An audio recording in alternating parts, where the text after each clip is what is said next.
don't waste my time, I'm on this grind. Caught him in the alley, they hit this spine. RP to them boys in the hood, ain't survive. Won't double back, got too much power, won't trust no soul, heard so much lies, don't matter who is. Alright, what's up YouTube? It's your boy Lefty here today. I'm gonna be talking about my Ait experience. Make sure you like, comment, subscribe, and let's get right into it.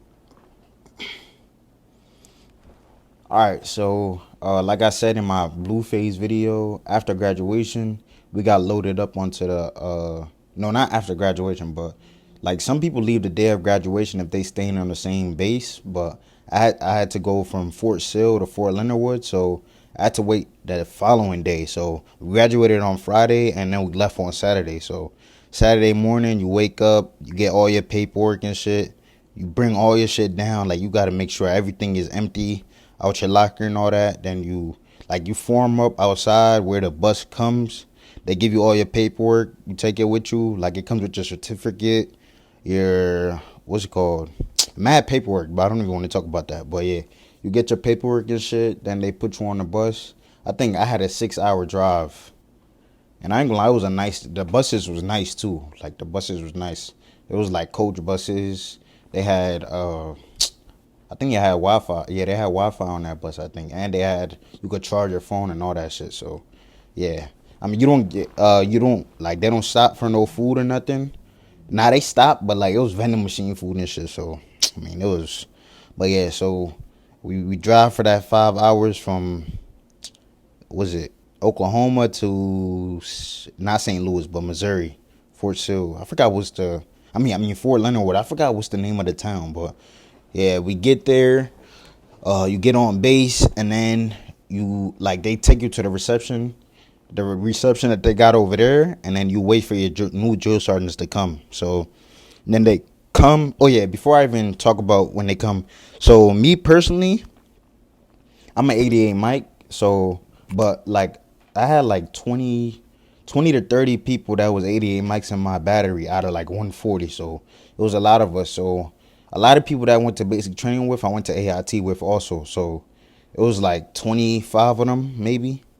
And then Seaburn. It was a lot of Seaburn too. Like Seaburn and 88 mic at that time was like the most, like probably like half of the battery was either 88 mic or Seaburn, because I think those two MOSs had came with bonuses. So those were the two most popular. So if you Seaburn, you're gonna also go to Fort Leonard Wood. So yeah, I was on the bus with Seaburn, 88 mic, and like if you were any type of engineer, you're gonna be in Fort Leonard Wood. So yeah, we get there and shit, and then we waiting for our drill sergeant at the reception. They come pick us up. We put our bags in the back of it's like a Humvee. You put all your bags there, and then when we get to the little where we supposed to live at, the barracks, bro, for some reason they smoked us. I don't know why. Like they do like a shakedown. So basically you take all your stuff and you just throw it on the floor. And then like they got to make sure you got every piece of thing that you got type shit. He smoked us for a little bit, but it wasn't that bad. It was like 10 push-ups. Shit like that. It wasn't that bad. But it's like the reason why they do that though is so to make sure that like you don't think like there's no play around shit. Like yeah, this AIT, this a little bit more chill, but we not about to play with you at the end of the day. Like just because you graduated basic training, that don't mean that everything about to be all sweet. So, but the thing about AIT is it's supposed to be more of like a academy or a college type of atmosphere. Like Monday through Friday, you go, you train, then Saturday, Sunday, you just chill. So for AIT, we get there, we do a little shakedown, and then after that, you grab all your stuff. And I ain't gonna lie, like the barracks in AIT was fire, bro. Like it's basically like a hotel kind of. And so it's a hotel, you go up there, you go to the front. So basically the way the shit works is a building, right? The bottom floor is for females, the top floor is for males, and then the top floor above that is for males also. But in the middle of the female hallway is a drill sergeant that's like right in the middle. So yeah, so you go to the drill sergeant office. They give you a key to your room, and then you go upstairs, and then you find your room and all that. And you have 2 roommates. So it was me and 2 other people, and it's like 3, not bunks. Yeah, it's basically bunks, but it's like it's basically like a dorm, like a college dorm type of bunk type shit. So you get the bed, and then underneath you got wild space. So you could put your shoes and shit down there. So yeah, you get your room key. You find out your roommates and all that. Then I ain't gonna lie, when you in AIT, they call you a soldier automatically. Like they call that you go by soldier. Like they don't call. So I ain't gonna lie, some of the drill sergeants would be like guy, bro. I hated that shit, but yeah, they call you soldier and all that. So yeah, what I was gonna say? Oh yeah, another thing about AIT, they do way more inspections than basic training, because you in AIT, the good benefits of AIT is you get your phone for 88 mics. I don't know about everybody else, but 88 mics, you get your phone Friday, like right after you come back from training on Friday. You get it Friday, Saturday, Sunday, and then you get it on holidays and shit. So yeah, I ain't gonna lie, it was not bad, bro. Like Monday through Friday, you go to the pad and you train, and then Friday, Saturday, Sunday, you got your phone. And then, but they also got phases in AIT too. So like it's called black phase and gold phase. So black phase, you don't get no passes, like no passes at all, but you get your phone every weekend and shit. And I think it's like the first 3 weeks basically. So what's it called? I ain't gonna lie. What's another thing I was gonna say about AIT? Damn, what's another good thing about AIT? Yeah, you get passes. So passes is basically like they let you go out and you do whatever you want type of shit. Like you go bowling. Like I remember I went bowling one time. I went to the movies. I played basketball at the gym. So yeah, that shit. I ain't gonna lie, that shit was fun, bro. And you could go to the on Sundays. You could go to you walk to church by yourself type shit. But I ain't gonna lie, I used to use them days to go get some food. So yeah, and you could get any type of haircut. So when you come from basic training, you're gonna have the baldy, but you could go and get any type of haircut not any type, but you could get a fade type shit, a lineup. Like actually have a lineup. You don't get no ball shit. Some people was still getting basic training haircuts. I don't know why, but yeah. So yeah, the first like 3 weeks, you literally just get into the sequence of you just waking up, going to child, and going straight to training. Like you gonna get used to it. It's basically like school. Wake up, eat chow, go to training. But oh yeah, another thing, the way they wake you up, like all right, so you in your room, wake up was every day was like 4 a.m. So they have like this loud ass speaker in the hallway.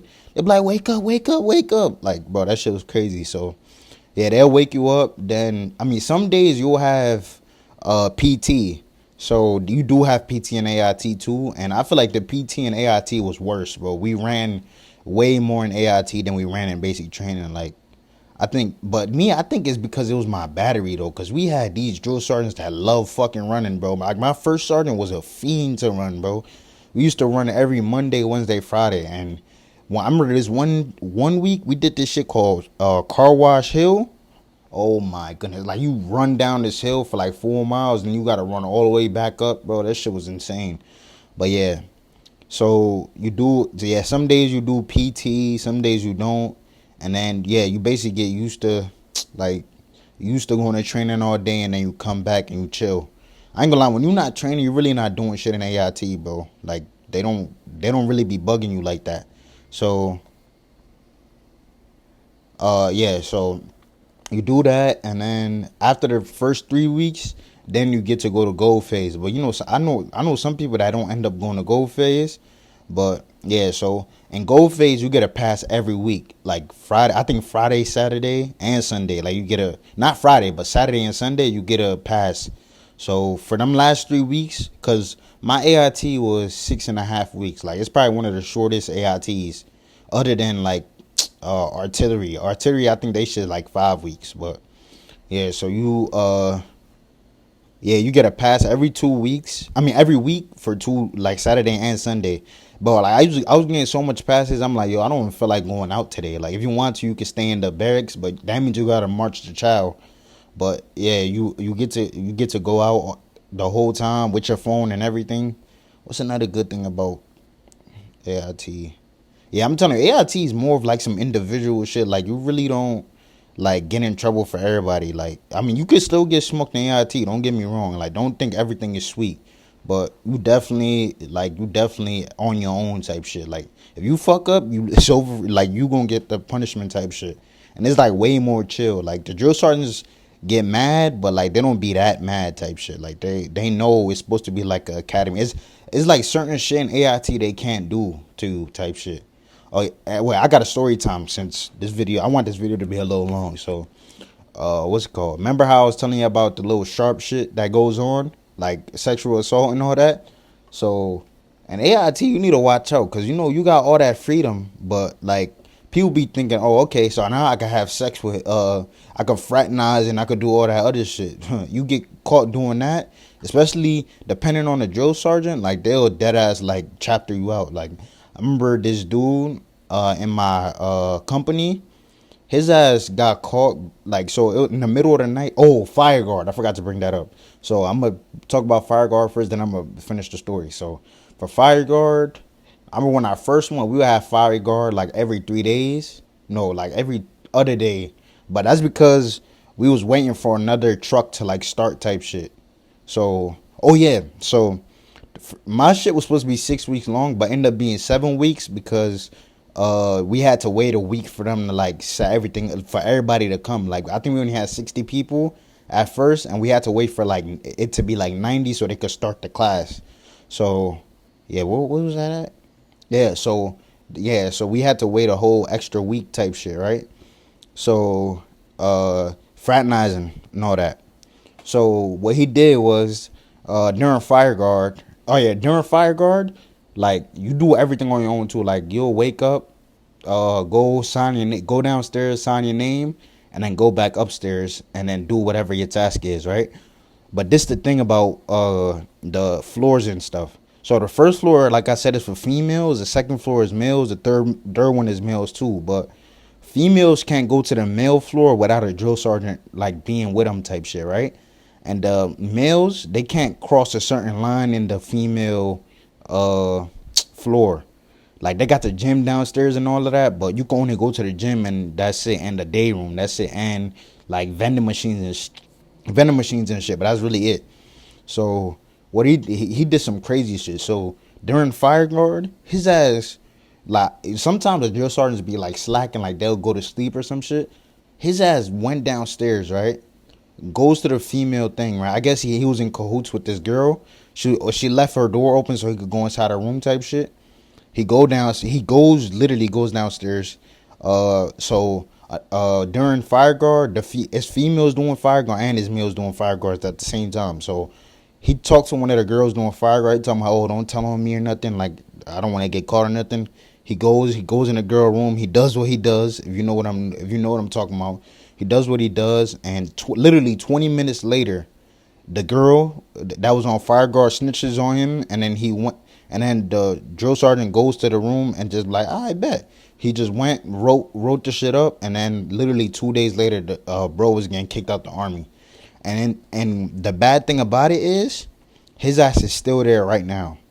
So he don't get to leave until they finish their little investigation on him. So he might be there for a whole nother 6 months. The army is really crazy, bro. I'm telling you, you do any of that sexual assault, even if like y'all both agree to have sex or do whatever y'all do, if y'all get caught doing that shit, it's over. Like it's over. They don't care if it's consensual or none of that shit. Like they're gonna be like, I bet you're not supposed to be doing that shit here though. So it's no fraternizing. Like do not do that shit, bro. Or if you are gonna, I'm not even gonna get there, bro. Do not do it at all. Just know it's not a crime unless you get caught. Just think about it like that. But anyways, do not do that shit. You will be there for another 6 weeks to 6 months, and they will not let you leave until the investigation is done. So yeah. After that, he was getting kicked out the army and shit. So yeah, I forgot to say the last 3 weeks you get to use the vending machine for like snacks and all that. Cause I ain't gonna lie, bro, the food at Fort Leonard was fucking disgusting, bro. Like I used to eat fucking turkey and cheese every single day, bro. Literally every single day, bro. So yeah, the food was disgusting. What's it called? I would just come back, use the vending machine, then go to the gym or some shit like that. And then on pass, I just go get some good ass food. Like they had Popeyes, They had some shit called Tater Patch. That shit was good. They had Panda Express. They had Pizza Hut. They had what else they had? I ain't gonna lie, they had mad shit, bro. They had Charlie's, I think that's the name of the shit. And oh yeah, another thing about AIT, bro, you'll catch yourself spending mad money, bro. I swear to God, bro. Like you go to that little mall, it's over, bro. Like it's basically like a big ass Target. You can spend wild money, so and you gotta buy like your cleaning supply and all that yourself. So I remember my first week there, I bought some cleaning supply. You don't gotta buy toilet paper; they'll give you that in AIT. What else? Yeah, that's really it. So other than like spending money and shit, so for training, the first 3 weeks you're at this pad is like a regular. Hold on, hold on.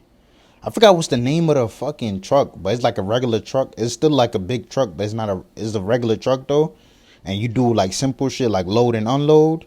I'm talking about 88 mics, so load and unload, and PMCS. So PMCS is basically like inspecting the car before you drive it. Not the car, but the vehicle before you drive it. So it's a test about that. You pass that, and you go to the LHS pad. No, is it LHS? I forgot what's the name of the shit, but it's like a fucking truck. The truck with the trailer on the back, and then you got to do alley docking, coupling and uncoupling, and what else was it? I think it was PMCS too. Yeah, it was alley docking and coupling and uncoupling, bro. Alley docking? I'm not gonna lie, bro. That shit's not for everybody, bro. Like, I ain't gonna lie. I passed that shit. Like, I was top 15 in my class, but like, I felt like that shit was like, you gotta keep doing repetition. Like, a lot of people will fail alley docking the first time, then they'll retrain, and then they'll do good. So, yeah, alley docking is no joke, bro. Like, that shit is, if you're not somebody that have trucking experience, bro, like, it's gonna take a while, bro. Like everything is opposite, bro. Like if you want the trailer to turn left, you turn right. If you want the trailer to turn right, you turn left. Like shit is crazy. So yeah, the alley docking shit is serious. So once you pass alley docking and coupling and uncoupling, then it's something called a red book test. You gotta pass that too. I think for every assessment you gotta get at least 80%. So yeah, you do that. The red book test is like the final test you take. It's basically about all the shit that you learned. And I heard if you fail it twice, you gotta restart AIT. So that's a whole nother 6 weeks. So everybody in my group passed, and then graduation was like, what day? Graduation was like September 7th. So the morning you just go, you graduate, you do the little graduation ceremony, then you come back, grab all your stuff, you out of there, bro. I ain't gonna lie, that was the happiest day of my life, bro. I literally came back, bro. I came back home, and I'm like, damn, this shit feel crazy, bro. I was really gone for 4 months, bro. 4 months, bro. And then when I came up, I'm like, nah, I'm really a military person now. Like, and you know, they teach you a lot of, like, being professional and all that. So you like, damn, bro, like, this shit don't even feel real. Like, I'm not even a normal person no more. Like, I learned too much stuff. So I feel like I didn't change that much. That's another thing. I got to make a video about like how the military changed me a little bit, but I feel like me personally, it just changed the way I think more, and the way I act a little bit, but like not really though. So yeah, that's my AIT experience. If y'all want me to go more in depth, and y'all got more questions, just comment down below. I'll make another video. Make sure you like, comment, subscribe, and I'm gonna see y'all in the next one.